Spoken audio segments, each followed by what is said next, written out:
For our second questioner.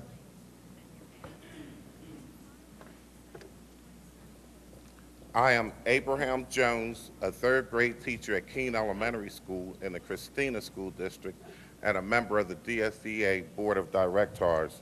My question reads, you are the new governor and you are at the White House for the first meeting of the National Governors Association.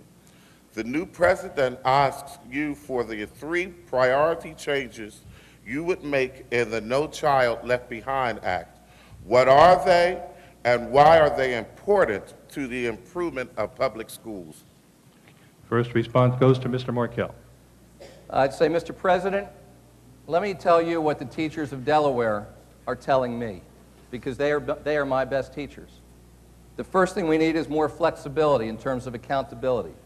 The idea that we have the cell by cell by cell measurement, and every single cell has to show a certain level in order for a school to get a certain rating, it doesn't make any sense, Mr. President, in the real world. It may make sense from an ivory tower, it may make sense at 1600 Pennsylvania Avenue, but if you spend any time at all with real teachers educating real students, they will tell you it doesn't make any sense. That is number 1.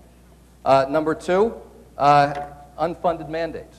Mr. President, again, it's great for you to say, and it's great for folks in Congress to say, here's what you have to do in the schools. Where's the money going to come from? Because I don't know if you realize it, how much time these teachers already have to spend all day and half the night getting ready and preparing for the next day, reviewing the work of the previous day. And the third thing I think I'd focus on specifically has to do with special education. It relates to the first one. But we have to understand that every child arrives at school with very different learning styles, different ways of different challenges, different issues. And No Child Left Behind is not designed as a tool. It's not designed to help teachers teach. It's designed to penalize schools. That's not what we're supposed to be about.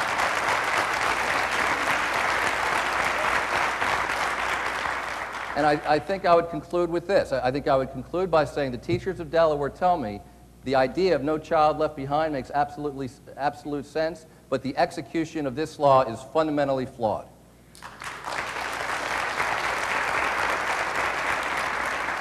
And we ask our candidates to please try to go by the timekeeper so that we can keep faith with the clock. Our next response is from Mr. Carney. Well, I hope I'll be able to say, Mr. Obama, Mrs. Clinton, Mr. President, we've got to change No Child Left Behind. It's hurting education in the state, first state, Delaware. Everybody that I talk to, whether teachers, principals, administrators, or parents, understand that the testing system that is embedded in No Child Left Behind and the accountability system that we have to follow really handcuffs all of you in doing what's the most important exercise in education, which is instruction at the individual desk level in each and every classroom in our state. I've learned that through my 6 years doing the Models of Excellence in Education program, where we've identified best practices, and they're great ones out there, and the schools that are doing well and making sure that students progress and meet the goals that you all set. And so I'd say we've got to scrap that testing part of the program so that it allows a state like Delaware to scrap the DSTP and go with a new testing, a summative and a formative assessment program that enables us to judge progress from the beginning of the year of individual students and use that diagnostically to help students succeed. And lastly, I'd say we need more funding for the mandates that you put on schools and states and districts across the state, from programs for disabled children to helping disadvantaged children that come from disadvantaged background, all the different things that's in my plan for a commitment to the classroom. We need funding from the federal government to help us succeed. Mr. Protack. No Child Left Behind, in the aviation business, we call that good initiative but bad head work. Well-intended but poorly executed. And I'll agree with these two gentlemen. If you're going to shove rules down our throats, give us the money to do it. And once again, in my job, the FAA requires a lot of Byzantine things the airlines have to live with. And unfortunately, it costs more money for us, which is why we're in such a hurt right now. But again, make the test that whole Byzantine environment. I've looked at this, and I go stir crazy trying to figure out how you figure all these different categories out. The testing process needs to be less compliance-driven and more results-driven. simpler, easier to implement with quicker results. But again, it may be interesting to say Madam President, but I've been, my wife's been my boss for almost 29 years, so that won't be that difficult. But No Child Left Behind, once again, good intentions, but the money has to be there, the directives have to be a little easier to comply with, and mostly understand this is about students, not about reports. That's critical.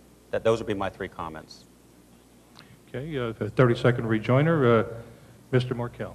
Well, again, I think I would ask the president to visit a school. And one school I might ask him to visit specifically is Mount Pleasant High School. And I pick on Mount Pleasant. Don't count that time against me. That was their problem. and I say Mount Pleasant because I was at Mount Pleasant recently, and I had an opportunity to sit down with 4 teachers. And they talked to me so passionately in such real terms about the students that they have in their schools, the effect that this test has on them, and what it does for their lack of confidence.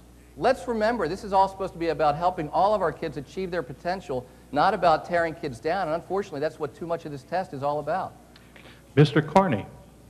I would emphasize to the president one of the real flaws in the No Child Left Behind legislation, which is, at the end of the day, if the school is not making progress, basically the outcome is to defund the school. That just doesn't make any sense to me. The answer is to help the school, and that's why I've proposed that we reorganize the Department of Education and establish regional learning centers to do just that, setting up school improvement teams, focusing on middle school and high school, to make sure that we can help teachers and principals reach every child in their classrooms. Mr. Protack. Again, common sense, I would ask the president, him or her, whoever it is, whatever party, make the same decisions that I make every day. My concern is my passengers and their safety. His or her decisions and actions should be about the progress of each and every student, not a bureaucracy.